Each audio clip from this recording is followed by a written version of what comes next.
Let's see.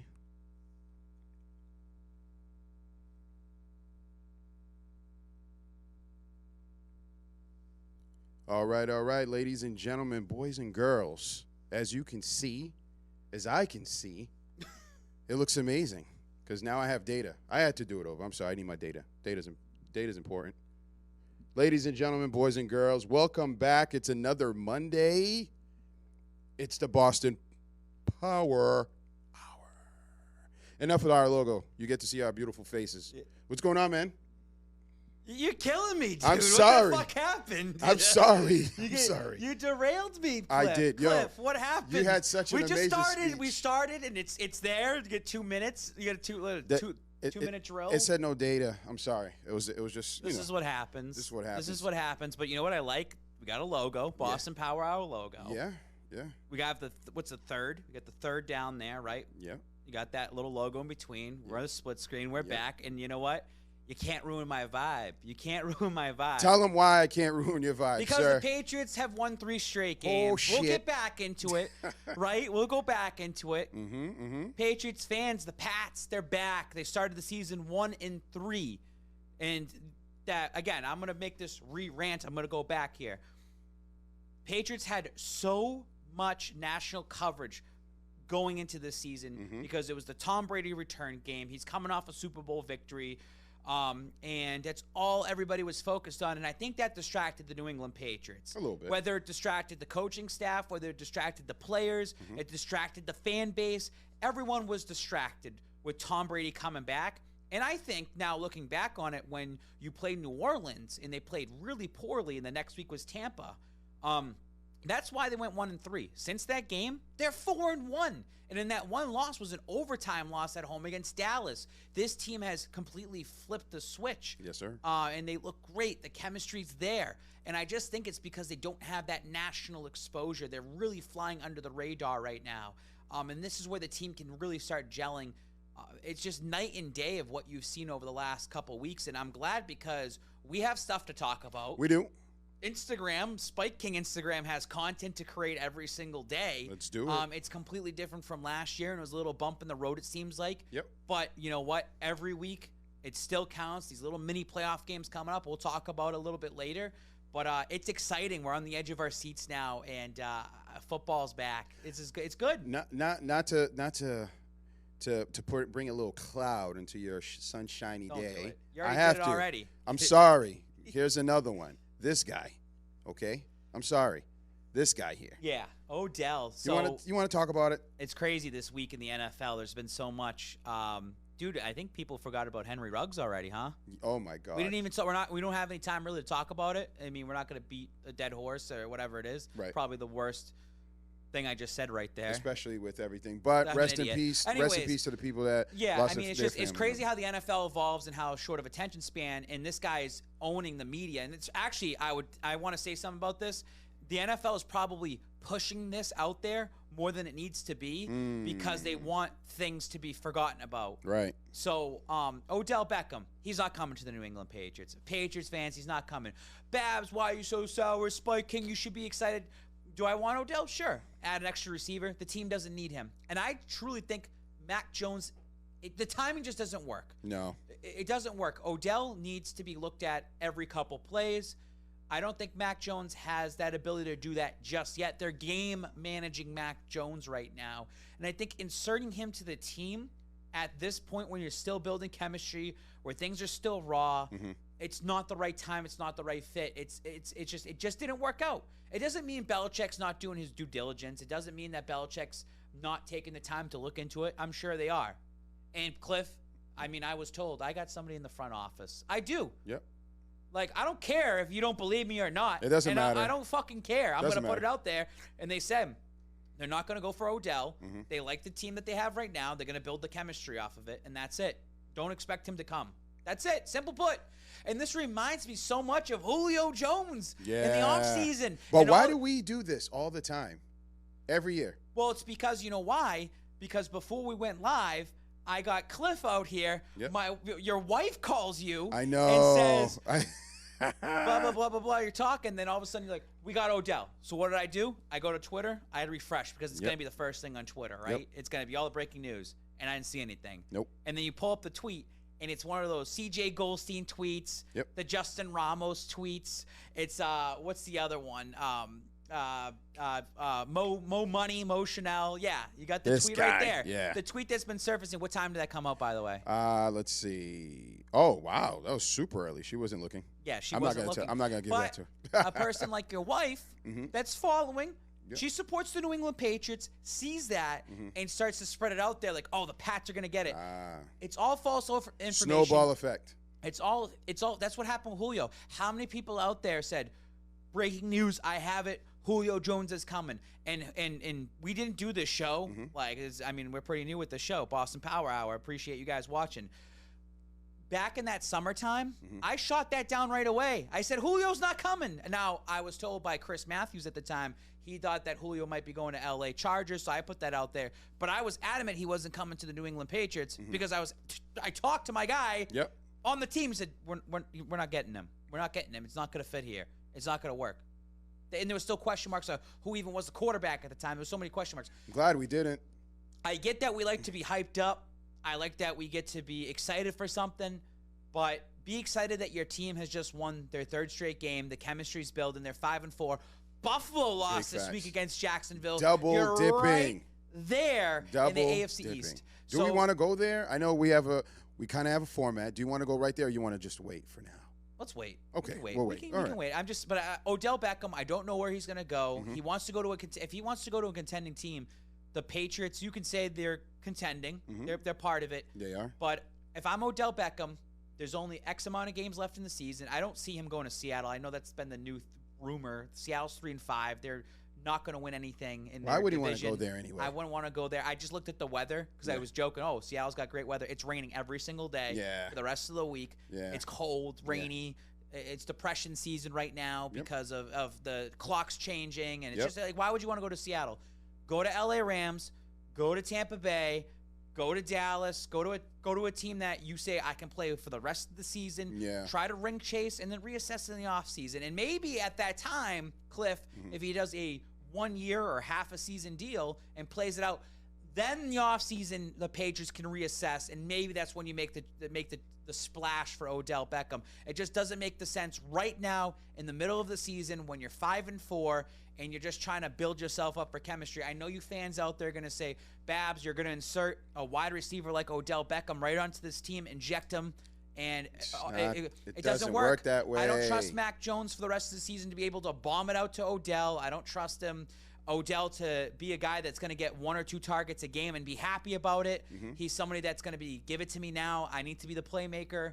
That's the type of individual he is. I just don't think the timing works out just yet. And shout out to Josh Tumlin, because I know he's watching out there. He says that Mac Jones just isn't built yet to be the leader, to lead a guy like Odell right now. Like, these Randy Moss comparisons, people. They have to stop. Stop them. Because, yes, you could say Randy Moss and Odell have the same, amount of receptions and yards and their timing and the age. It makes so much sense. Tom Brady was already an established leader of a quarterback in 2007 when they landed Randy Moss. It's completely different now. They opened the playbook up, and they opened up Tom Brady to do what he had to do offensively. Mac Jones is in his rookie season and has just played his 9th game. There's a complete difference between the Randy Moss comparisons. Tell him to cut it out. You got to stop that. We got to stop those comparisons. I'm sorry. Again, do I want Odell? Sure. It's just not happening. It's not going to happen for the New England Patriots. And you know what? You guys are going to have your freezing cold takes. You're going to save this. You're going to post it tomorrow. It's not happening. I told you so. And I told you so days ago. Yeah. And I stopped it because we're all just getting sucked into this right now. We are. Everyone's you know what? People hate to use this. I'm focused on Cleveland. I don't play for the Patriots, but as a fan, I'm focused on Cleveland. We have a big task at hand coming up this week. Well, before we go there, because I know we want to go there. I know how you are. Let's, we got to do our due diligence, and we got to just review. There was a couple nice things that happened. Obviously, we won. Obviously, there was a thing called a running game. Not too bad. I'm going to jump here and there. No, But you know here what? go. You know what? So I looked at this earlier. So let's see. I think Bolden had a combined 100 yards altogether between the receiving and rushing. Right, that's right. And I was saying this earlier today. I was talking. A little shout out to Do Your Pod. I know we do our thing and do a little Patriots thing there. I talked about this and said what I like about the New England Patriots and what you just got to see this game was Belichick's great at finding running backs and having this rotation that can happen every single year. How many times I've seen people talk about we haven't had a great running back since Corey Dillon, right? You want that guy that can be like an every down back. I'd rather have a mixture of backs, especially when our running backs age in the NFL is about 3 to 4 seasons tops. You don't really see that many running backs last. I'd rather have a mixture because look at what happened. James White this year gets hurt, right? You have Rex Burkhead, a couple years ago gets hurt. You have to move on. It's always that next man up mentality. Look what happened with concussions this past week. Harris gets hurt or Stevenson gets hurt. It's the next man up. Brandon Bolden can take over. J.J. Taylor's right there. I just like having the fresh leg mentality that you can bring somebody in for 2 downs, bring somebody else in, then the next drive you can bring somebody else in, keep it fresh, wear down the defense on the other side. Belichick is king when it comes to something like that. So we got a really great taste of that this week because when you look at Mac Jones' stat line and you see that he went 11 and 18, he had 139 yards, he had a touchdown, he had an interception, he also had a fumble, but his stat line was very pedestrian. Game manager, would you say? The QBR is 27.2. But here's the thing. If you follow Spike King on Instagram, and I put it on Twitter as well, too, and I said in my pregame, I did a little pregame. Sometimes I'm right, sometimes I'm wrong. I was actually pretty fucking spot on for this game, Cliff. I said in my pregame, hey, you know what? It's about the defense because they're playing against Sam Darnold, right? And the defense held them to 6 points. I said, I want to see the Panthers score under 10 points, and I want Mac Jones to game manage, and that's exactly what he did. He game managed for the victory. That's the spot that Mac Jones is in right now, guys. And that game that you saw, they got the victory. If you look at that stat line and say they won 24-6, you wouldn't believe it, but they did. They game managed to victory, just like the week before when they played the Chargers. It's a pick six. I had 2 pick sixes in a row, back-to-back weeks. I love it. Which is what actually made them win these games. And Mac Jones had a game manager. That's why I'm saying about going back to Odell. You can't really insert Odell into Mac Jones isn't that type of quarterback right now. It just doesn't make sense. It just doesn't make sense for the stat lines you're seeing in the Mac Jones what we're seeing now. Game managed victory. Again, shout out Jerry Thornton. Jerry Thornton was saying this, and you can attest to this, Cliff, because I'm a little younger. I'm a different generation. Go ahead. You guys are a different generation. I got the grace to prove it. You got the grace to prove it. That's right. You're a seasoned vet. You're I a like grizzled to think. vet. Thank you. That win, sir. Jerry Thornton said, was a 2001 type of victory 100%, in that season. 100%. Agree? And you know what, ladies and gentlemen, it's okay to have those type of wins. I know we've been spoiled with these touchdowns and these high point games. Randy Moss is not coming back here. Odell. First of all, the comparison of the two hurts my heart. Oh yeah. Randy Moss was a GOAT in his own right.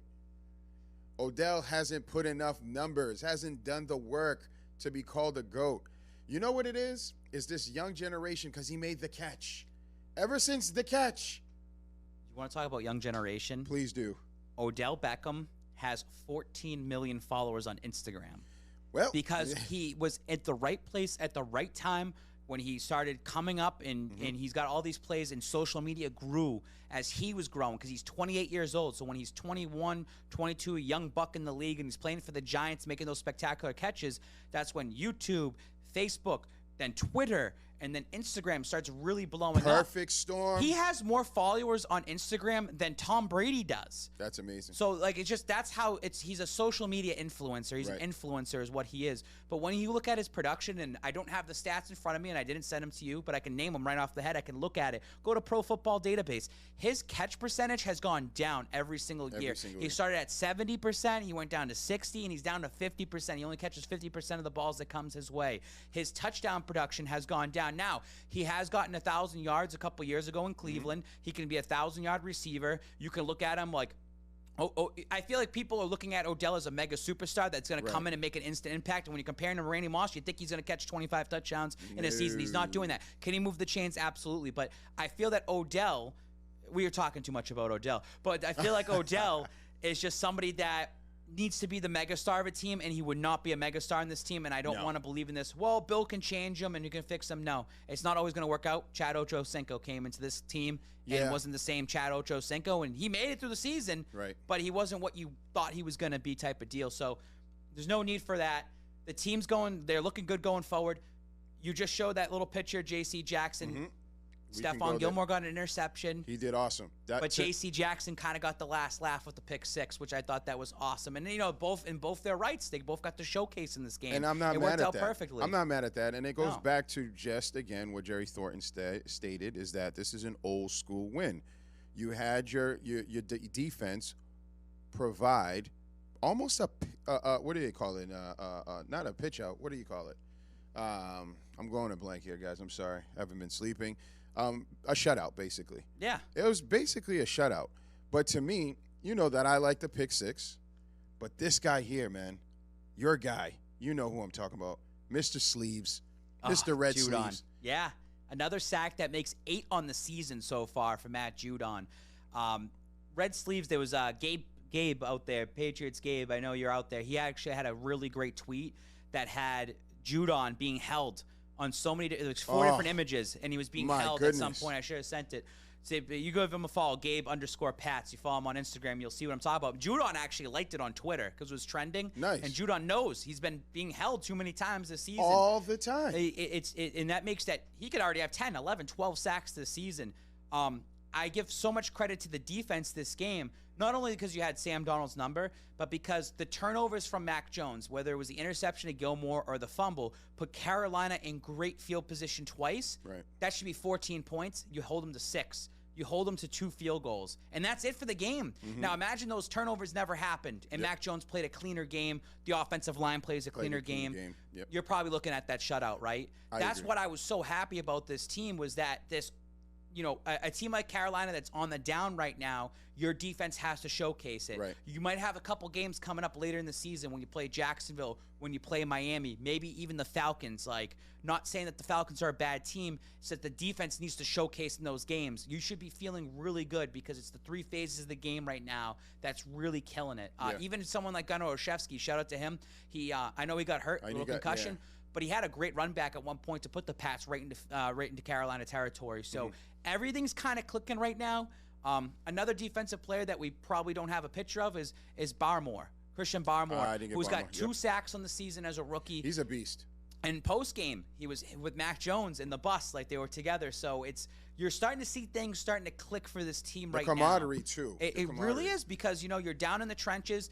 They're watching the rest of the league and saying, wow, this is wide open. Right. They might be looking at the scoreboard and seeing Buffalo losing 9-6 to the Jacksonville Jaguars, and you're leaving that game. You're coming home right now.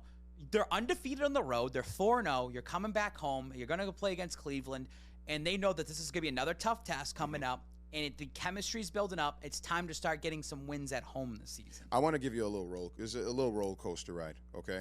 We're doing amazingly well, right? But here's the problem. I have to ask this, even though there's nothing that we can do because it's revisionist history. Imagine if he still was here. Yeah, so it kind of sucks. It sucks to know that, in Bill we trust. Yes. Hashtag in Bill we trust. But it sucks that it didn't work out for the rest of the season. Right. Because you could really fucking use Gilmore right 100%. now. Like, you could really use Gilmore. Because what was Gilmore. the return? What's the return for him? Something in 2 years, I think it is. Yeah, right? I mean, it's just. I think Gilmore was holding out because he wanted something more extended, and the Patriots didn't want to give it to him. And now that's back-to-back games where he has an interception. I think he still would have been a playmaker. Agreed. I think it's one of these situations where Belichick gets cute sometimes. We don't know what happens in the background. I mean, all the pictures that came out, Crafts with Gilmore. Right. Afterwards, got J.C. Jackson and Gilmore. A lot of the team still supports Gilmore in that role, and they don't see eye to eye. And maybe it's someone like Belichick that's trying to be cute. And hey, you know what? We don't need him. We can prove that we don't need him. Whether he's trying to give Jalen Mills, like, let's just roll with Mills for the rest of the season. Keep giving him the work, even if he keeps screwing up. Keep giving him the work. Get his confidence back up. Maybe he's looking at it that way. I keep repeating this over and over again because we are getting hyped up. Say it again. We're a transition year, guys. Yep. We still in a transition year, so I'm not too worried about it yet. I will be sweating in this offseason because you need to pay J.C. Jackson. Will he move? Belichick could be cute. Let's move on from J.C. We're not going to pay him that money. Now you're really fucked at cornerback. I want to ask you a question. Do you think he is a number one cornerback, or do you think, unfortunately, like I think, that he's just a good cornerback that is part of a system? J.C.'s a number one corner on most teams, I feel. Really? Like, if you got 32 teams in the NFL, I would smack J.C. right as like 15th overall in terms of cornerback. I think he's better than that, but he's probably better than a lot of other starting corners in the league. Look at Malcolm Butler. He got paid. Yep. If Malcolm Butler can get paid the way he got paid, I think J.C. Jackson deserves to get paid even more than what he gets paid, and a team will overpay. A team will completely overpay for J.C. I'm telling everybody at home about J.C. Jackson. The guy is going to secure his bag. He is not taking any sort of hometown discount in New England. No. He won a Super Bowl ring. Yep. He's made a name for himself. He took the risk this year as a restricted free agent. And what is didn't it, hold 22 interceptions so far? Something like that. Yeah, you have it right there. It's something like that. He changed his name on Instagram today to Mr. INT. No. Mr. That's INT. awesome. Oh, my so God. he's accepting that, and he's it reminds me of someone named Asante Samuel, who has changed his name to Mr. Pick Six, because I think Samuel has one of the most pick sixes or something at the time when he played in the league. That's what J.C. Jackson's starting to become. That's so awesome. Now J.C. is Mr. INT. What is he going to do? He's going to go trademark that. He's going to go sell it on shirts. You're going to buy the hoodies. You're going to buy the shirts. You're going to buy into it. And then he's going to get paid by like Miami or something and get overpaid. And that's that. So it's great that Belichick's looking at it this way in terms of, hey, we're going to get the most bang out of our buck this year out of him. Maybe he thought he wasn't going to get that out of Gilmore. Yeah. And we'll see how the rest of the year goes. Right. Again, we talked about this. We're going to have to Monday morning cornerback it, not quarterback. We'll cornerback it for the rest of the season on how Gilmore goes for the rest of the way. But you're going to get the best out of JC going forward. But again, doesn't matter. The Pats win. It's funny because we talked about it. I think I even tweeted something or in the Pats chat group that I'm in and said, Stephon Gilmore gets an interception, pick six, he runs to the house, and they're losing 34-10. Like, you know what I mean? Like, even if Gilmore ran that back to the house, they still would have lost they would have lost 24-10. It would have been something like that. But you know what? It's all right, because I want to give first, let's circle back. Let's give a little shout-out to Patriot Nations, because it looks like they're back. It looks like they're back. Ladies and gentlemen, boys Pats and girls. Nation has showed up in full force. Pats Nation, maybe you guys sold your tickets to the Tampa Bay game, you season ticket holders, or the Dallas game made your money. But let me talk to you guys right now. Go ahead. Let me talk to all you Pats Nation out there. This upcoming Sunday, the 1 o'clock game against Cleveland, it is so, so important to be loud. We need Gillette Stadium rocking. Cliff, we are so used to Gillette Stadium rocking in January, because in November, don't worry about it. The Pats are going to finish with 11, 12, 13, 14 wins. These regular season games don't matter. Every game matters so much going forward for the standings. That's when we need you out there. We need you to be in full force out there, Pats Nation. We need you to show up this Sunday and be loud. We need you to be loud when Baker Mayfield's out there so we can't hear a goddamn thing on the field. That's right. I know we can do that, and that's what's exciting, is that we're in a spot where you see this team trending upwards. We need that support out there from Pats Nation. If we can show up in full force this upcoming Sunday, because guess what, guys? Home field advantage does not exist for the New England Patriots right now. No. They're I believe they're 1-3 at home right now, right? Or something like that, or whatever it might be. So the home field advantage has not existed at Gillette Stadium. And some people say Gillette Stadium is one of the most silent crowds during the regular season. It's time to flip the switch and get the fans excited. You got to get excited. You got to be out there. You got to be rocking, because we got Cleveland at home. We got Tennessee at home. We got Buffalo later at home. Right. We need you guys to be out there in full force on this Sunday, 1 o'clock. Let's prove it to them. I'm watching your Instagram, and I see that people are excited. And this is all over the country, people sending you footage and you having me taking a look at it. I think it's going to come back. I think it's going to come back. But, you know, as with everything, we got to be realistic with what we need to look at. So what are your points? What do you think the Patriots, what's their game plan? Because we know that Belichick likes to take at least one option away. Is it going to be the quarterback? Is it going to be, hey, we're going to watch out because do they still have both Chubbs and Chubb played last week. I mean, so listen, Cleveland threw up 46 points on Cincinnati. Yeah. And I mean, we talked about the Jets game a couple weeks ago. It's just the Jets, right? and the Jets, you score 54 on them or whatever it was. Yeah, 54. So it's hard to score 50 points. I mean, 46 points on Cincinnati when Cincinnati was just the number 1 team a couple weeks ago. We'll talk about it in a little bit. But the fact is that they scored 46. Baker Mayfield did not touch the field until like the end of the first quarter because it was a pick six. Then Cincinnati drove down. They scored. They did a long drive. And all of a sudden they went to high gear. You got to take the run game away. You got to take the. So this is another great test coming up for the New England Patriots defense in terms of the run. Let Baker throw. I feel like that you can hold it down on him. They don't have Odell Beckham, so you don't have to worry about that. Nope. You just got to worry about, say, with someone like Jarvis Landry. I know Peoples-Jones had a touchdown, a long touchdown. It was like a 60, 70-yard as well.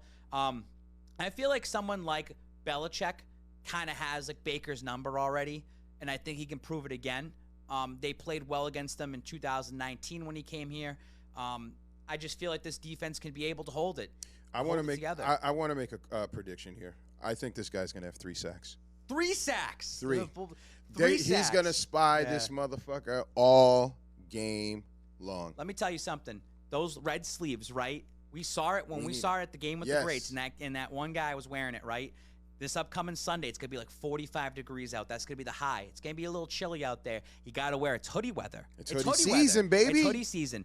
Go grab a Matt Judon jersey. Make sure you got red sleeves underneath. I want to see those red sleeves in the stands this upcoming. He deserves it 100,000%. I want those jerseys flying off the shelves this upcoming Sunday. I want you wearing those red sleeves. I want to see it all over Gillette Stadium because that's something that's awesome to buy into this year. It sounds like there's a mini rant coming out of you right now because of Pats Nation. I need you to do one more thing for me, right? You have the people following you. Why? You've introduced a Big Mac meal for people to go out there and get their Macs. This is what I'm not seeing, though, okay? What I'm not seeing is I'm not seeing the younger generation show support for the Patriots outside of the Big Mac, sir. So it's awesome. It's awesome that, yes, they're listening to you. Yes, Mac Jones, he's doing his thing. He's managing the games. But I just want to see genuine fans. I want to see the Patriots win another defensive game. Yeah. We all want to eat our Big Macs, but I just want a regular old-school W. So I need you to speak to them out there. I need you to rant. Do your thing. Well, my thing is, man, like, we all support Mac Jones. I get it. But there's 3 phases to the game. Boom. And I feel that with Mac Jones is going to be dubbed the leader. He's going to be your franchise guy. But this year you're getting to see so much more that makes these teams win. And like I said earlier, it was a 2001 type of win. That's what we're seeing. Crazy. 20 years later, we get to kind of relive the 2001 season. Hey. We're kind of reliving it a little bit. I'm here for it. But the younger generation at the time in 2001, I'm 30 now, so I'm 10 years old. You don't really get to understand the game the way it is, right? Right. You don't get to understand the situation that's going around. We get to relive it a little bit. Guys like these defensive players deserve so much love. The ones that are like Barmore, like I said, or Judon. So true. Dude, Jake Bailey. Give some love to him because he pinned down Carolina on the 5. He's a weapon. Like he's another weapon that deserves so much love. It's actually fun, Cliff, when you go to training camp or you go to the games and you see some of the unique jerseys because we're so used to seeing the number 12s, the number 11s, and the number 87s. Now there's just such a mix out there. Pats Nation can have one player that they like that's not Mac Jones. There's not that major franchise guy.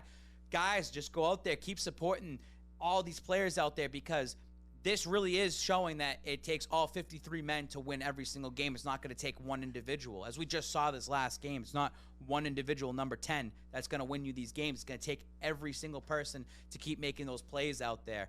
I love what we're seeing right now. But the thing is, got to keep it moving. Got to keep it going forward. Got to keep getting the wins each and every single week. You have a tough game coming up against Cleveland. Then you're on a short week against Atlanta. You got 10 days rest. But guess what? You're playing the Tennessee Titans. Then guess who you play after that? The Buffalo Bills. So it's not easy in this upcoming stretch. But, man, Cliff, if they can go 3-1 in the next 4 games, you have something going. I'm excited, man. And ladies and gentlemen, a little thing I used to teach my kids when I coach Pop Warner, there's no I in team. There's no I in team. No, there's not. All right, so let's get it together, man. Let's figure it out. We are a team. A W is a W. A W is a W. So, I think it's about that time, man, because you're getting the people excited. I know I'm excited. I'm not gonna lie, I wasn't a believer at first, but there seems to be, dare I say it, a path. There is a wave. We're riding. We're riding the wave. There's a wave. I'm gonna put this up. Explain it to the people, please. Okay.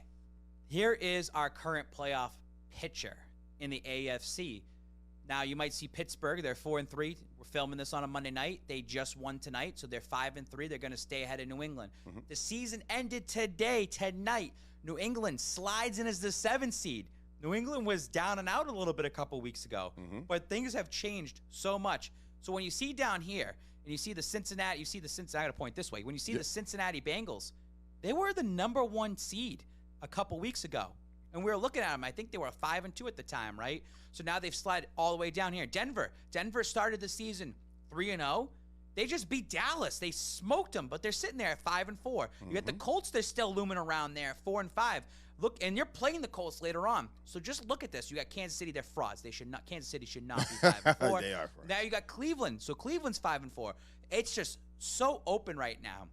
So if the season ended today, you'd end up playing Baltimore. You play Baltimore in the division. So the next couple weeks, you end up you just beat the Chargers, right? The Chargers are sitting right there at 5-3. But you have the Tennessee Titans coming up in a couple weeks. You have Cleveland right there. So if you beat Cleveland this upcoming Sunday, you own the tiebreaker over them. Then all of a sudden you play Atlanta. Then you play Tennessee. You can try to take off the top dog up there at 7-2. Maybe by that time, maybe they're going to be 8-3, right? You can take the top dog down right up there, and they don't have Derrick Henry. They look good though. They're coached well. Yeah. They're coached well. Remember who the coach is? Vrabel. Thank you. And guess what? Vrabel got a win already over Belichick. And sometimes they struggled a couple of years ago too. They play in Tennessee, they lose. So Tennessee's kind of had the Patriots number. Another tough game. We'll talk about that in a couple of weeks. We'll get to that when the time comes. Then all of a sudden, Buffalo. You're right there. You're tied with them. Same amount of wins. Yep. They have a half a game up on you right now. But when we got the Monday night game coming up, Cliff, that Monday night game might dictate whether you're going to the Super Bowl or not this year. Super Bowl talk already. Dare you say this? This guy's going crazy over here, ladies and gentlemen. Super Bowl talk, yes. Because the way that they're trending, they're 4-1 in their last 5 games. If you beat Cleveland, you go down to Atlanta and you beat Atlanta. And you come back home after 10 days rest and you beat the Tennessee Titans and you win the next 3. You're going to be feeling pretty fucking good heading into Monday Night Football in Buffalo. And if you can beat the Buffalo Bills in Buffalo, Monday Night Football on national television and run the table into the bye week, this New England Patriots team should win the division, and they should be in Super Bowl contending talk. Look at it, ladies and gentlemen. They should be able to win and be in the AFC title game, and anything can happen. I'm looking at it. I'm starting to be. I don't want to be the yes man to you. You know what I mean? I wasn't a believer at first. I was just like, yeah, this guy's crazy. Too many Big Macs. Too much of that special sauce that McDonald's puts in there. But you're proving it. You're proving a case. But here's the thing. It's such a thin line right now because it's kind of like college football. Every single week is so important in terms of the rankings when you want to be in the college football playoffs, right? That's what this is right now because you lose to Cleveland. Right. You lose to, say, a Falcons. You go 1-2 over the next 3 games. You're going to be pushed down now. And now you really have to start playing catch up towards the end of the season. You don't want to do that. The timing is just working out in both ways. And look at the Bills. We came in here that a couple weeks ago. The Buffalo Bills got stopped in the goal line. And they lose to the Tennessee Titans. Then all of a sudden they go into their bye week. They come in the next week. They play Miami. They kind of look flat against Miami. Then they play really flat against Jacksonville. Can we talk about that? That's an embarrassment. If you are the Buffalo Bills and you're in the AFC title game last year and you're the AFC East champions and a couple weeks ago, I'm talking to GRD, and I said, there's no powerhouse in the AFC. I said that to him. He goes, I think the Buffalo Bills are. And I said, I think the Buffalo Bills are frauds. And they just showed it because the way you played and only scored 6 points, and you lose the game 9-6 to the 1-win Jacksonville Jaguars, who do not look good at all. They're booty cheeks. The fact is that the Buffalo Bills lose that game shows that there's a crack in their foundation. And it shows that they have been exposed, and they're another one of those one-and-done I made it to the AFC title game, and I'm out the next season. And I think that they're going to slowly start crumbling over the next couple weeks. Hell, I think the New York Jets have a shot against them this week coming up, and we'll talk about it in a little bit. Wait a minute. You're losing your mind there. I know, but The Jets? The Jets. The New York Jets that just got stomped on Thursday Night Football. Wait a minute. J-E-T. Really? Them guys? Trust Mike White. I trust Mike White. If he didn't get hurt that last game on Thursday night, I think I trust Mike White. The same New York Jets team that beat a Cincinnati Bengals team when they were up on the up and up. Yep. The same team. You see that 7-2 team? Yep. That was the Tennessee Titans. You know one of those losses came to? It came to the New York Jets. The New York Jets, they can prove something. Their 2 wins were against good teams. Okay. But they also get demolished. You just don't know what Jets team's going to show up. But it's a divisional game. Divisional games are usually tough. They play each other tough, and it's in New York. Maybe those New York Jets fans will actually wake up and show up. It'll be interesting. It'll be very interesting. It will Can be you believe that we have to root for the New York Jets this Yes, week? I know. Like, well, it's can we disgusting, not talk about it too much? Don't put it out there in the air. I don't want them getting excited. I mean, it's just so wide open. It's exciting. But again, you as the fan base out there need to be excited every single week going forward. Edge of your seat. I keep promoting it. I keep talking about it. I keep preaching it from the rooftops. Spike, I think they're interested. I'm looking at some stats here. You know, I like the stats. I got people liking. We got 9 people on YouTube. We got 4 people on Facebook. Instagram's doing his numbers. I'm excited. Yeah, you got the people excited. I think people are excited, and again, you just got to keep winning. You got to keep pushing forward. It takes, if you 1 or 2 losses can really slip you down. Mm-hmm. So I like that they're just on this edge right now of having to play pretty good fucking football going forward, and I'm sure Bill's loving the transition. Again, they're 5 wins. Hey, Vegas had them at 7.5 wins this season. Right. They're only 3 games away from breaking that and being over this year. So I think that's such a plus. Again, I think the way the team's set up, and I'll keep saying it every single week, it's an absolute failure if they don't get into the playoffs. They don't have to win the division, but it's an absolute failure if they don't get into playoffs. Here's another question I have for you. Do we got to at least win a game? What do you mean? Meaning, I know you're talking Super Bowl. Yeah. Let's say we get into the playoffs. Yeah. Oh, so once you get into the playoffs, it's just open. It's open. You don't have to win a game. I think they need to win a game. It depends on who you're playing then. So if you're playing the LA Chargers, you should win. If you're playing like the Cleveland Browns, you should win. If you're playing the Baltimore Ravens that you haven't seen yet this season, that might be tough. You haven't seen a team like that different, right? If you're playing the Titans, and you beat the Titans, you should win. Like it's like if you're playing a team that you already won against, you have to win against them again in the playoffs. Okay. I kind of hope that how this goes. I hope somehow, some way with seeding that we see. If it's possible, it's got to be possible. Who do you want to see Buffalo versus New England in the AFC title game.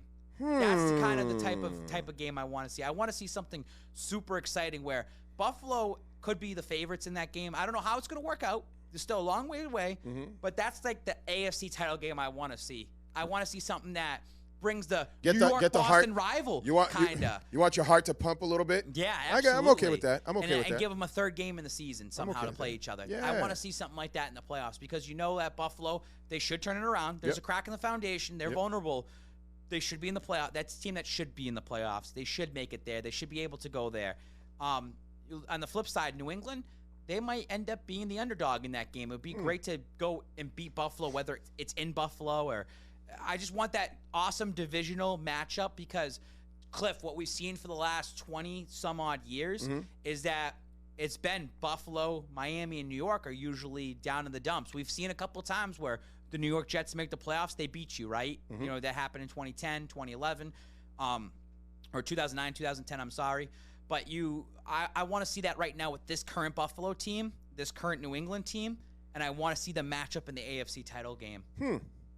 I'm not mad at that. No, I think, and you know what? If at that time, if you lose to Buffalo, you just tip your cap, okay? But if you beat Buffalo and you can kind of put them down, it's just another like little. It's a little effect. It feels so good. Yeah, it feels so good. We're already talking Super Bowls and AFC title games. We're getting way too ahead of ourselves. But you know what? Isn't it nice that actually we can have these type of conversations because we weren't thinking that last year. It's been 2 years since we've been able to do that. And like I look back in 2019. They started the season 8-0, and you look at the New England Patriots, you knew they played a lot of fraud teams. Right. Like, you knew that team didn't really have it. Then you go into Baltimore, you lose against Baltimore. I think that year they only beat one team over 500, and it was the Bills at home. But they lost the Eagles. They won against the Eagles on the road, and I remember being at the game, leaving the stadium, and be like, dude, this team is flat. Like, I don't think they have what it takes. Right now, there's excitement because this team was scheduled to only have 7.5 wins, right? If you go over that, all right, to cherry on top, it's a Big Mac on top, right? Yep. Then all of a sudden, hey, you get in the playoffs, it's another Big Mac on top. You're saying, hey, let's try to win a game. Imagine just running the table in the playoffs. That they shouldn't be in that spot when we know that this is a rookie transition year and we still have to build off of it. Question for you. We didn't even plan for this, but that's okay. What if, by the grace, I believe in God, by the grace of God, that Bill is able to bring the kid, and I ain't saying Bill, but the Patriots is able to go to the Super Bowl?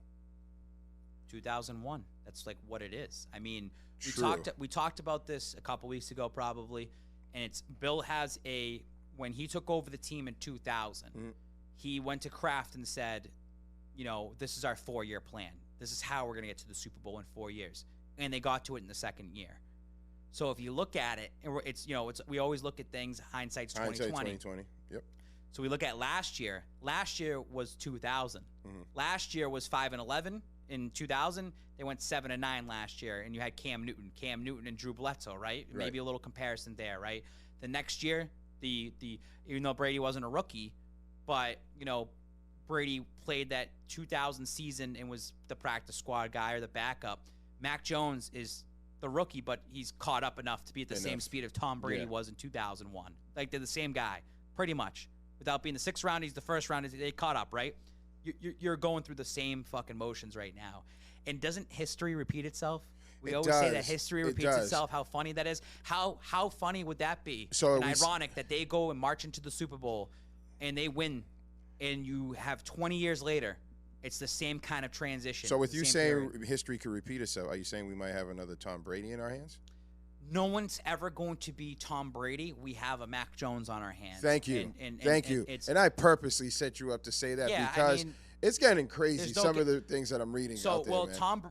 Tom Brady is just so special. The fact that he, you know, comes off a 2007 season, then tears his ACL and has a completely another career after that, and he's having a 3rd career right now. I don't think anyone's going to have the longevity as Tom Brady. I mean, if Tom Brady retired in 2008 and say that was done, his injury's over, he still would have been in the Hall of Fame. He still won a championship 3 out of 4. Would he be the greatest of all time? No, unless they won and went 19-0 that year. I think that would have set him up. Yeah. But he's still hungry. He's just got a different mentality.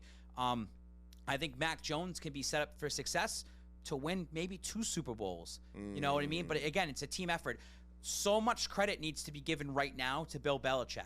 And because the defense, Belichick has been able to now retool and recraft this team that, yes, there are still flaws. There are still questions out there. But over the next couple years, he's going to be able to insert X player in here. I say this, right? Yep. Say the defense. Say there's a free agent defensive player out there, and they're saying, wow, this Patriots team looks pretty good. This team looks well coached. Going over there. I might want to actually go play in New England right now. Yeah. And Belichick hasn't been afraid to have that checkbook open this past year and have to pay people to get here. He needs to reestablish the culture here that, hey, you want to take pay cuts again to play here. Hey, you want to take a little salary bump down to play here. I think he's going to be able to do that over the next 2 years. If he wins I think if he gets close. If he gets close. But I mean, the fact is that you can be on the expressway right now and go into a Super Bowl or even AFC title game in that first real year with a rookie. That's going to open up so many eyeballs, and everyone's just going to be crying again. It's again, how crazy is it, Cliff, that we were on the show a couple weeks ago and you say, who's coaching? Who's doing the coaching? That was here? my next question. You stole it. And who is coaching now? You think Bill took over? I mean, I think that we said this. Mac grabbed the brass ring. Yep. The offense looks a lot better. He looks a little bit more comfortable game managing. Belichick can take his eyes away from the offense, trust that McDaniels and Mac Jones and maybe even Hoyer, they're all kind of on the same page. Let them do it. Let me refocus back on defense, because I'm telling you, Belichick taking over this defense, you can tell that he's just all eyes are on what he's looking that way in special teams. Well, I'm glad because you know what? One, we deserve it. The team deserves it. And you know what? For the development of Mac Jones, he deserves it. Yeah. He deserves a defense that's going to hold him down. And they're still putting him in spots that, you know, they don't want to. you know, you got to be cautious with Mac Jones going forward. They're not just going to let him air it out and this and that. Game manage him. Keep his confidence there. Yep. Don't put him in spots to make him screw up. You know, we talk about the 4th and 1s and not going for it and maybe punting it away. Belichick trusts his punter to get the other team pinned down, where you can trust your defense to then possibly get a turnover or a safety, whatever it might be, or have them punt it back to you. So then your return man gets you closer. You know, it's a game. It's a game back and forth, guys. This is old school, man. It's funny. It's so awesome, funny. But that's what Belichick loves. Belichick loves old school football, and you can bring it in time to time. Yes, the game evolves. It works. The game always evolves. Players are evolving, athletes are evolving, but the game is still played the same way as it used to be. I know there's more flags nowadays. I know it's more of an offensive passing league. And I get that, but there's still certain keys to the game where you can have that back and forth type of punting, and special teams mean something to you, especially at the start of the game where you're feeling things out. You want to see how they're adjusting. You want to see how things go. So it's great. It's great to see that Belichick is.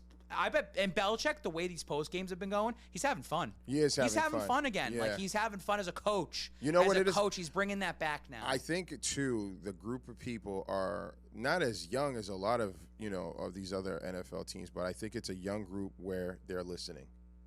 Not too many vets. You're going to start seeing a lot of our vets go away, but it's a group that he's basically. It's a new crop. New crop. All right, I'm going to need you to pick up your phone. I got it right here. It's time to make some money.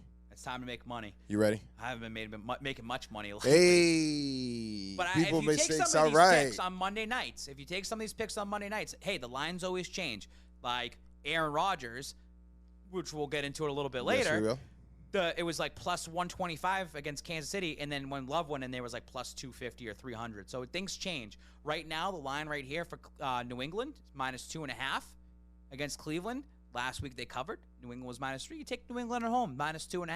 I would take that easily all day. New England Patriots, I'm never going to pick against them. Maybe if they were losing a couple games differently right now, I'd pick against them. Take New England at home again. You at home. Show up this Sunday, 1 o'clock, Foxborough, Gillette Stadium. Get loud, get excited. The Patriots win by double. I'm going to give you a clap for that one, man. He deserves a clap. You did a little golf clap. Audience in here, That's right, baby. All right, so now, how about these guys? This is a tough one here for me. All right, so Buffalo at New York Jets. Again, a couple weeks ago, after the bye week, I had this game up here for Buffalo. I said, pick Miami the points. Miami almost covered. It was a garbage time kind of touchdown. Last week, Buffalo Bills lost straight up to Jacksonville. Imagine betting Jacksonville and winning that one. I like the Jets plus 13 right now. Again, cracking the foundation for Buffalo. Now, this could be a Buffalo turnaround game that Buffalo should be winning like 50-10 or whatever it might be. But I don't know. I just feel like this Jets team, you don't know which team's going to show up. If Mike White is actually healthy for this game and gets to play the entire time, I think that if Mike White was healthy against the Colts, they had a legitimate shot to at least cover the spread. That's what I'm looking at, covering the spread here. I take the Jets plus 13. Jets. Yuck. Ugh, let's move on. Tampa Bay at Washington football team. Tom Brady is coming off the bye week. Maybe Tom Brady might have Odell Beckham by later this week. Who knows? Maybe they were watching the games this week. I don't know. Tampa Bay minus 9.5. Last year, Tampa Bay had you go into Washington. The Washington football team. Remember the 3 road games that Tom Brady had to play? Well, that was the first one. Yep. And Washington football team held their own against Tom Brady last year. Not saying it's revenge because Tampa Bay won, but Brady's feeling good. He might be a little rusty to start the game. You might get a little bit. You might be sweating it. Maybe Tampa Bay's only up 3 points at halftime. They'll blow them out in the second half. And I think Rob Gronkowski might be back. I don't know if he's going to be. He's really hurting. I don't know. I'm waiting to see what happened with Antonio Brown as well, too, but they should be all cylinders ready to go. Tampa Bay, take them. Let's go. How about these guys? So Arizona is the real fucking deal. The fact that DeAndre Hopkins and Kyler Murray were both out That was last a great week, game. and they still smoked San Francisco. That was a great game. They still smoked San Francisco at the time. Arizona is now minus 10 right now because they think that Murray and Hopkins are going to play. Carolina, look at the way they just played. Now they have to go into Arizona, travel across the country. Sam Darnold is on his way down right now. I think Arizona should win this game soundly, probably like 35 to like 10. I like that. All right. How about Mr. Love? So Philly at Denver. So Denver's weird. They're coming off a humongous win against the Dallas Cowboys. They just caught Dallas maybe on an off day. Philly's coming off a little heartbreaking loss against the both God's Chargers. The Chargers won by a field goal. I look at Philly as like a sneaky win here. I mean, the NFL season's been so wild. Do you think Denver should easily handle Philly? I'll take Philly. Philly is a great fan base for traveling. I think they'll be at Mile High. They'll be showcasing themselves out there. And this is a win, kind of a must-win for Philly to keep some of their hopes alive for the rest of the season going forward. Again, too, if you're looking as a Philadelphia Eagles fan out there and just let's get ahead of ourselves right now for the NFL draft, Philly's in a great spot because they own the Miami Dolphins pick, which is a top 5 pick. Right now, theirs is a top 5 pick as well, too. And then I believe they have another pick later on as well. So I think they have, from Indianapolis because of Carson Wentz. Do you think they have 3 picks in the first round? So do you think they're going to move away from Tua already? Well, the Miami? Yeah. Well, are they going to go Deshaun Watson? So, it's just interesting what happens because, Deshaun Watson, let's talk about Philly right here. Deshaun Watson's been linked to him, and I think they want to move on from Jalen Hurts, and I think Jalen Hurts can still prove some value somewhere in a trade piece. But Philadelphia could be set up to make a major splash this offseason coming up. That's interesting. Very interesting that they're already just the league. It's so fast. It's just unbelievable. But you know what? It is the NFL. How about these guys? So this is the game of the week right here. The AFC West is just knotted up right now. 5-3, 5-3, 5-4, 5-4. Kansas City are frauds. They should have lost the Giants. All of a sudden, they get a Aaron Rodgers list. Say that a bunch of times fast. And they go against Jordan Love, who Jordan Love was absolute crap. Las Vegas, wow. They have been going down the gutter these last few weeks in terms of what's happening around their team between the Henry Ruggs situation. Yeah. They had their former first-round cornerback just kicked off the team as well too for he was some TikTok or whatever it was in terms of holding guns. Derek Carr, Derek Carr was a little down and out about it. They almost beat the Giants. They just made a couple of mistakes, could not finish in the red zone. I sneakily pay attention to the Raiders. Shout out Dan Jolly. I know we talk about it almost every day about the Raiders. I like paying attention to them. They just added Deshaun Jackson now to kind of get that deep threat back to try to make up for Henry Ruggs. So at least they made a move. This right now, if you're the Raiders and you're a Raiders fan, this is the game that you need to beat Kansas City. And the Raiders the last couple of years have played Kansas City very well. It's great to see this Sunday night game because again, if you're Kansas City, you win this game, you're kind of flipping it around and saying, all right, we can make our run now. The AFC is wide open. Las Vegas can really put Kansas City down and say, no, we're going to control the division. So this is going to be a great game to watch or any fan. Take Vegas at home. Hoping Vegas wins, honestly. Yeah, absolutely. Always root against Kansas City. Yeah. This is a trend if you're watching this. Yeah, I can't stand them. They suck. Yeah. All right. So, first of all, real quick question for you. Yeah. Don't you think Deshaun Watson, Jackson, is just a one-catch pony guy? Deshaun Jackson? Yeah. I mean, you won a game, two a game, if that. Okay, then he's but hurt. The way that the Carr's looking at it and the Raiders are looking at it is you just need that deep threat that can open up the field. That's what Ruggs was for them. Yeah. They don't have a receiver like that. They can't do it. So Zay Jones, Carr tries to throw it up to him. It's just not the same. It's not the same. You just need that one guy. And yeah, if he makes 1 or 2 plays a game, that's fine with them. But I mean, they're out of the Odell conversation now. Yeah, they don't need that. Odell, they looked at G-Jacks. They got him. Good signing for them. Shouldn't even deal with that. All right, so right now we're going to talk about something that's going to piss me off as soon as I find my little thing here, simply because of one thing. Why are the Celtics, and please explain this to me, please explain this to me, why in the world are our Boston Celtics discussing trading an all-star again? Why Jaylen Brown? I know he's hurt. I know they're not playing well together. To me, I'm going to blame the coach. Dear coach, what are you drawing up? You have two superstar. I know you hate Marcus Smart. So that's also part of the show as well. But I'll go back. Let me answer the Marcus Smart thing. All right. He's a point guard that plays heavy defense, but for whatever reason, because we don't, remember I said this, I think it was last week, we don't have real perimeter shooters, he feels the need to shoot. Yeah. And then goes 0 for 15. You have Jaylen Brown, who plays offense and defense will take it to the hole. He's been taking it to the hole since day one, but he's getting hurt here and there. And then you have Allen Houston, a.k.a. Jason Tatum. For those that don't know, Allen Houston is a guy, very gifted guy, played for the New York Knicks, just really didn't care. Got his points and got his money and we lose. That's how I see Jason Tatum. His heart's not in it.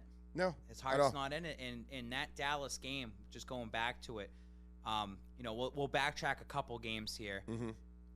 The Celtics start 2-5, whatever it was. They have a players-only meeting. Marcus Smart talks a bunch of bullshit to try to be the leader. Then they beat the Heat, and they beat them soundly, right? And the Heat at the time are on a little run. Yeah, then you 6-1. Then you go to Orlando. You win in Orlando. Now you got 2 games in a row. But then all of a sudden you start hearing what's truly being said. And now the team's starting to come apart a little bit, especially after that Dallas loss, which, by the way, they were losing big time right away. Right. They crawled right back into that game, and you felt like, okay, maybe this team has something. Mm-hmm. And just Marcus Smart making a boneheaded kind of foul, which, again, so here's the thing. I was driving home when I was listening to the game, and they said on radio that they said, hey, they have a foul to give. They give the foul, and then all of a sudden the shot clock resets. Yep. And credit to Luka. Luka magic, man. The way he hit that shot. He's he had unreal. 3 guys right there, one in his face. Luka's the shit. And Luka just drills it again on the Boston Celtics like that. And it's a heartbreaking. It's a heartbreaking loss. But after a heartbreaking loss, lips start getting loose. And you start hearing Jason Tatum kind of talk about Marcus Smart. And was kind of throwing Marcus Smart down. That's kind of like that because guess what? It's a little leadership right there. Because Jason Tatum should be above Marcus Smart when it comes to leadership, right? 100%. Then you got Udoka kind of throwing Marcus Smart under the bus, saying, "Well, I never called that foul. I never called that play." So he kind of puts Marcus. He's trying to put more on Marcus Smart. Hey, you want to be the leader? Let's start throwing things your way and start making that a little bit messy for you. Mm-hmm. They have 3 days off. They're going to play on Wednesday. It's going to be interesting to see how the team responds this way, but now you don't have Brown for about a week or 2. It could be possibly longer than that. Yep. I think we're going to start seeing a lot of these rough patches here and there. They're going to, again, it's a wave, right? Yep. Right. You ride the wave with the Boston Ride Celtics the wave. this year, but you're going to have these up games like the Heat in Orlando. Then you're going to have a down game like Dallas, and maybe they lose Wednesday at home, and then all of a sudden you might win 2, and then you lose 2 and win 2, lose 2, or you go on these bad stretches, and this team is going to be very bipolar this season. Because you're going to, when you're winning, you're having fun. When you're losing, this team seems like everything's about to fall apart. The world's ending. It's crazy. That's what the Boston Celtics feel like. Yep. It feels like in terms of losing, when they lose a game like Dallas, afterwards it felt like the team was about to break up. Yeah. I felt like they owed me money because I wasted my time watching them. Like, I hate that. But let me ask you a question. Again, you're the GM. Who would you cut first? Or not cut, but who would you trade first? Marcus Smart is not one of the answers. Jason Tatum or Jaylen Brown? Tatum. I mean, we talked about this. We're pro-Brown podcast. We're pro-Brown show. I mean, Jason Tatum just does not play with this heart. I think more fans are starting to open their eyes to it. Yeah. And I think that they're starting to see it. And again, there's enough time to turn the narrative. There's enough time to fix it. Yeah. There's enough time for Jason Tatum to grab it. If he wants to, right? If he wants to. But there's enough time Jason Tatum can grab the basketballs. Yeah. Grab life by the basketballs and take over. That's what people just want to see. But I feel like it's just another one of these players that was rushed into stardom, that he kind of knows his value and his money. And he knows that he's money. He knows that he can leave the Boston Celtics and people will still support him. He still has his support no matter where he goes.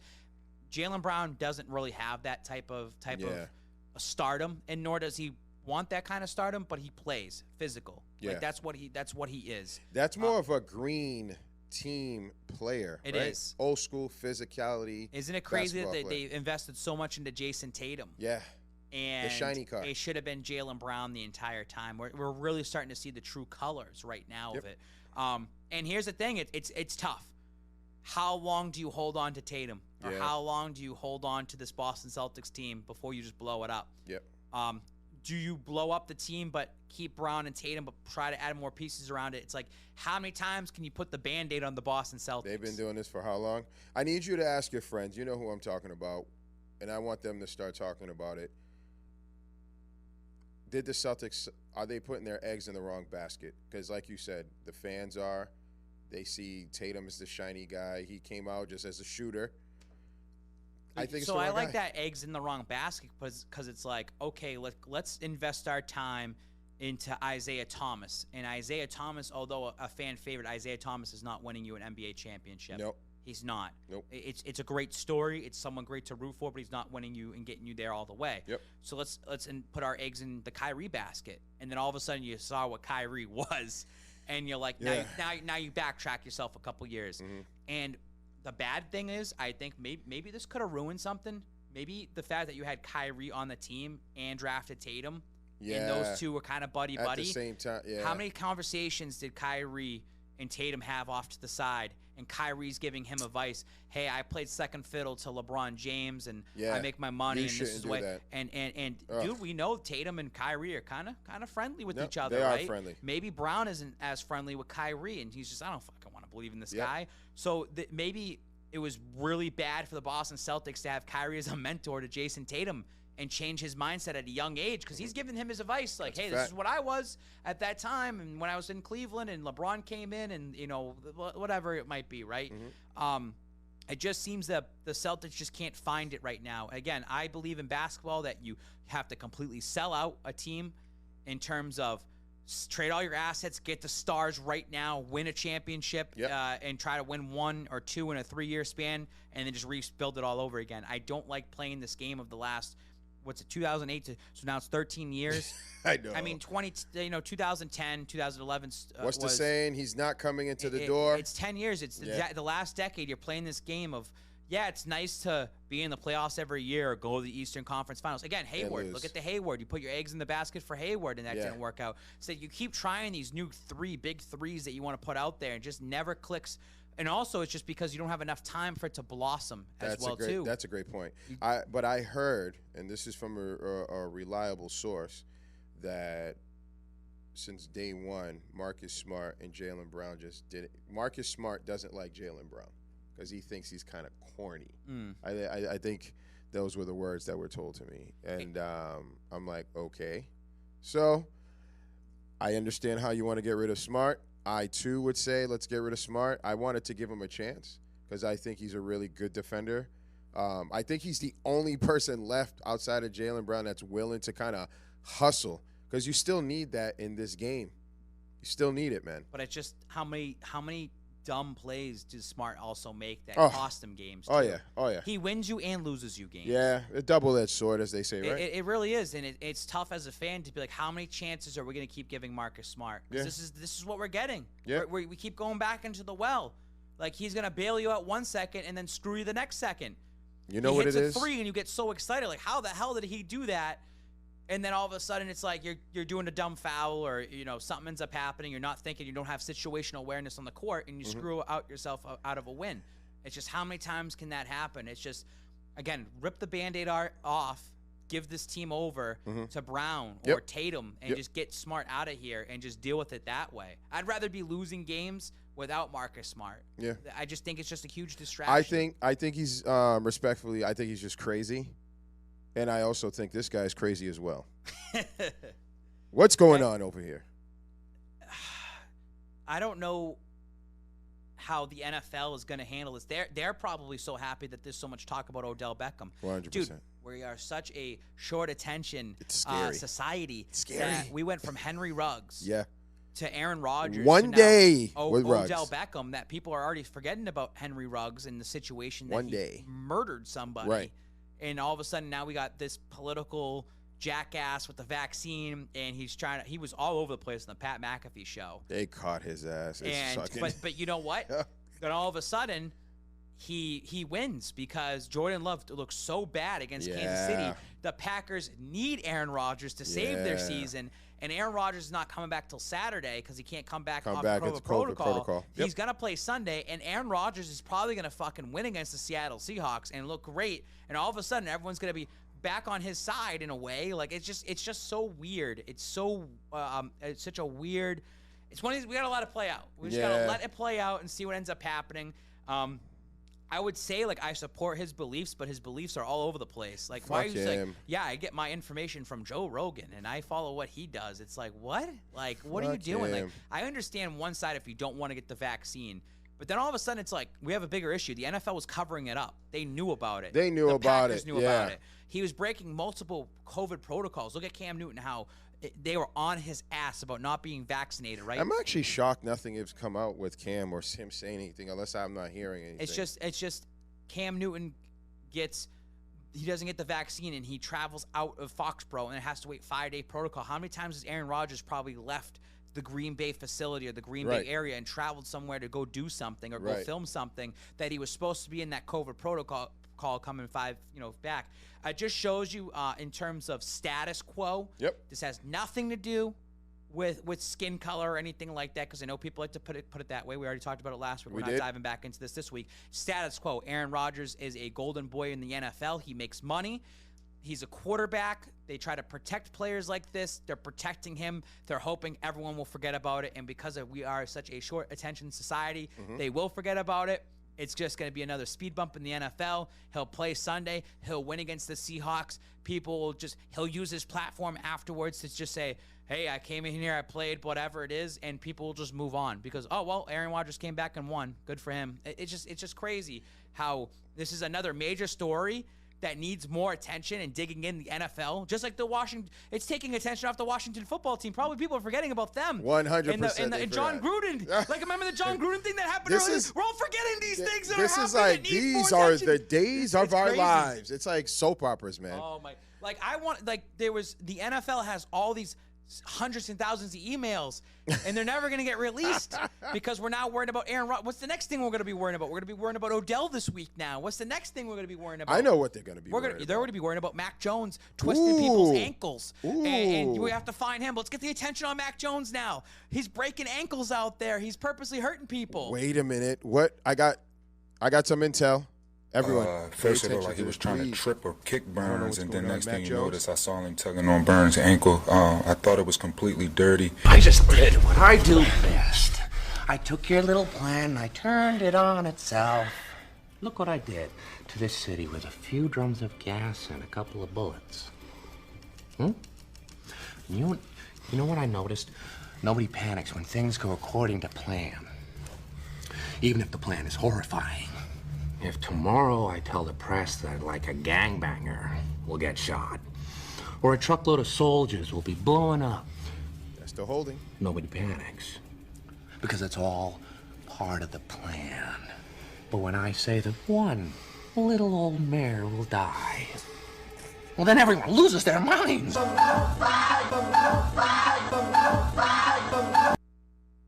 Seriously, imagine looking at that and thinking Mac Jones was purposely trying to twist his ankle and hurt him. Like Mac Jones said, it's a bang bang play.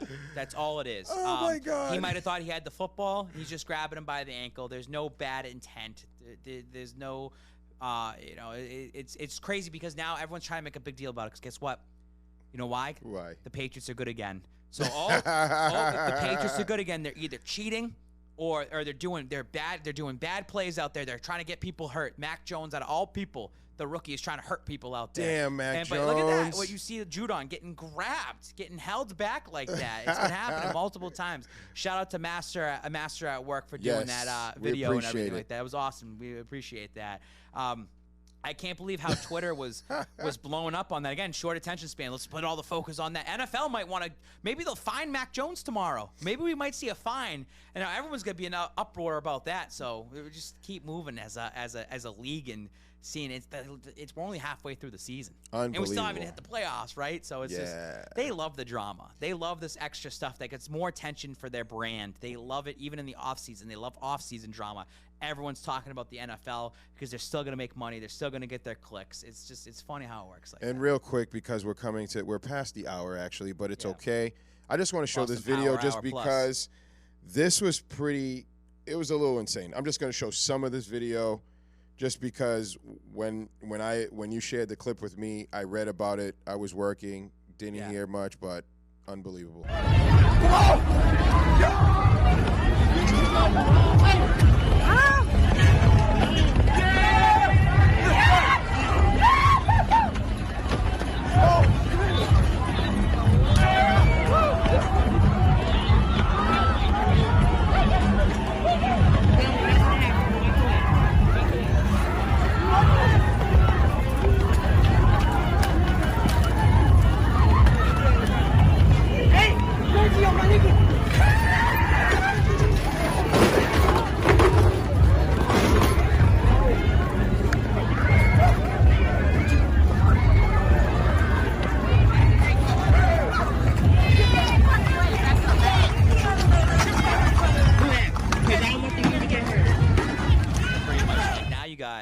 The police came in. They eventually stopped it. There was other videos that, I mean, if you're on TikTok this past week or you're on Twitter and you look this up, it's not hard to see the videos. Some of them are really gruesome to watch. You have people getting CPR done to them while Travis Scott is still up on the stage singing. It's kind of just, it's rough. Imagine going to a concert and you don't come back home that night, or a loved one that goes out like that. The finger pointing is going everywhere right now. They're saying that Travis Scott, it was enticing people to do this, to, rush the barricade, because that's the VIP line that people were coming into. These events that hire security are just hiring regular people to just do the job, right? Mm-hmm. It's not like they're police officers that can take and arrest you right away. So even those officers that came in with the horses at the end, they're detail officers. They don't want to be making arrests. They don't want to be dealing with this stuff. Yeah. It's just one of these situations that it's sickening to see. It's sickening our society comes to like this. But if you can take advantage, you're going to take advantage. That's what they see. But there's been so many videos of people pushing each other. You're squished like sardines for an outdoor concert for Travis Scott. I never understood it in terms of, these big festivals that hundreds of thousands of people end up going to. Like, why be crammed like that? I'd rather just watch it at home, or I'd rather try to catch the stream of it. Yeah. I get being in there and being a part of the crowd is different because of the atmosphere, but it's a little bit scary when someone's walking around with needles and just poking people and injecting people with drugs. Yeah, that's insane. Maybe peer pressure when there's 10 people around you tripping on acid and they make you do it. I mean, it's absolutely insane. I asked my buddy who's a big EDM, my buddy Ton Tran, who travels around, goes to Orlando or goes to the Vegas for these trips, and I asked him, "You saw that? Like, what's your opinion?" He's like, well, EDM brings in a different crowd than, say, like a rap or Travis Scott crowd would be. But I mean, there's always stuff that probably goes under the radar that doesn't go reported. I mean, I'm sure there's plenty of things that happen at these major festivals that we don't see. And think that what the only silver lining in this, because there really isn't, 8 people passed away. Yeah. Numerous people are hurt. I think this is going to change our lives and culture and how we handle concerts and festivals going forward, that there needs to be more attention to detail. An example, I saw a thing on Twitter. It was a Playboi Carti concert. I believe that they had a general admission floor to have wristbands in, and people started flooding the floor. Because guess what? If everyone's doing it at the same time, remember back in the old days where, the Celtics win a championship and everyone bum rushes the floor. Right. Or you see that in college football a lot. It's a tradition. But those traditions can get people hurt. Right. Or especially in concerts nowadays where it's just a general admission floor, VIP. People were paying thousands of dollars, and you just had someone who gets a cheap ticket and sneak down there. Yeah. The more people do it, it's hard to do crowd control. But the Playboi Carti concert, what happened was they went over the speakers before it even started, and they said, if you guys are acting like this, you're ruining for everybody. We're going to shut down the concert. Shut it down. Yeah. I think that you're going to start seeing some more liability now at these concerts, because Travis Scott himself is not going to lose in a court battle, like himself personally, individually. His name's going to be tossed around. I'm sure he's going to have to, go up on the stand and attest, but it's going to be the production crew, or someone's taking the fall, Cliff. Like 100%. Someone's taking the fall. Right. Someone's going to be held liable. So I think it's kind of like the Alec Baldwin situation we talked about a couple weeks ago. Someone's going to get the finger pointed. Someone's going to eat it. And same way in this concert venue and how it's set up, someone's going to eat it. Someone's going to end up getting in trouble for it. So it's just it's sad to see. It's just sad to see it. It's disgusting. It's disgusting. Actually just, I'm on TikTok and I'm flipping and I'm like, every other 5 or 6 videos is just another perspective of someone there. I saw someone who was recording and they all got pushed. He's down on the ground screaming for his life because he's just down and can't breathe. I think there's something that I think we've gone a little crazy just as humans. I don't know if you've ever watched like Gladiator or those type of like movies. I feel like we're going back to those days, like where people went to the Coliseum to see other people stab other people for entertainment, or this is why, like, I love social media, obviously, for what we do. We need it, right? But I hate it for what it can, what it promotes. It's ugly. It's ugly. Like, I have a bunch of different group chats. I have, some with my wife and some of her friends, with my boys. But I had to tell them, hey, if you guys keep sharing, I have no reason to keep watching. Yeah, I don't need to see someone get shot in the head. There's no appealing. It's not appealing to me. And I think that mindset has kind of desensitized people and has said, hey, it's not a big deal that I just walked over another human being because I have to somehow be first to see Travis this way. It's just weird. I remember I did a Rock the Bells concert. This was 2005, and I think Radiohead and a couple other people were there, and they were doing some mosh shit, right? And the girl I was with, I had to actually cover her and say, all right, we're getting out of here, because I watched the guy put on gloves just ready to just fight people. I'm like, so you came to a concert to basically box people? Yeah, that's fucking insane, dude. I think our society as a younger generation is just getting, the promotion of social media, we call it savage. Yeah. Right? We call it like, oh, it's you want to be trendy, you want to go viral. Mm-hmm. I just think that the younger generation just doesn't give a fuck. Each generation gives less fucks every single time, man. Right? So think about our grandparents. Mm-hmm. And how they had to work. They go through the Great Depression. They have to work. They have to save. Then the boomer generation comes in, and the boomer generation has all these newer things. Then you kind of go through the millennial generation, and now we have these things. Yep. These things have only existed for, I think, less than 20 years, right? Yes. Because we didn't have these in 2001. Nope. I remember my first one that I did. We did have Nokias. I remember my first thing that I promoted. I had an artist. He performed for the circus. It was 2009, and everyone was like, "What is it that you're doing?" Live was not really lighted it like it is now. Twitter's only existed since probably 2007, 8, 9, right? Like, Instagram comes off of Facebook. It's fucking crazy. But now, TikTok is, and especially because of COVID, and you had nothing else to do. Yeah. It's become so trendy, but. We're just starting to see a lot more in our society, Cliff, like the good and bad. There's good things, but there's so much more bad things. Mm-hmm. And when someone does something bad, everyone wants to jump in on it and be funny, like, oh, like, haha, like I'm being edgy, right? I'm being, edgy about it. It's just it's disgusting, dude. It's tough, and it's like we are going backwards as a society. Yeah. It feels like without phones. Now, it's good because there's certain things that need to be seen to educate us as a society that this shouldn't be happening. But I feel like we're almost going backwards in a way. 100%. It's crappy. It's like dude, it just sucks, man, because it's just like you don't want a national tragedy. You don't want to see your babies. But I'm just saying going to their concert when they get that age. Yeah. And to get a call. I'm just saying, that's like, fucked up. Our society is not united all at the same time, and it hasn't been probably since September 11th of 2001, 20 years ago. Yeah.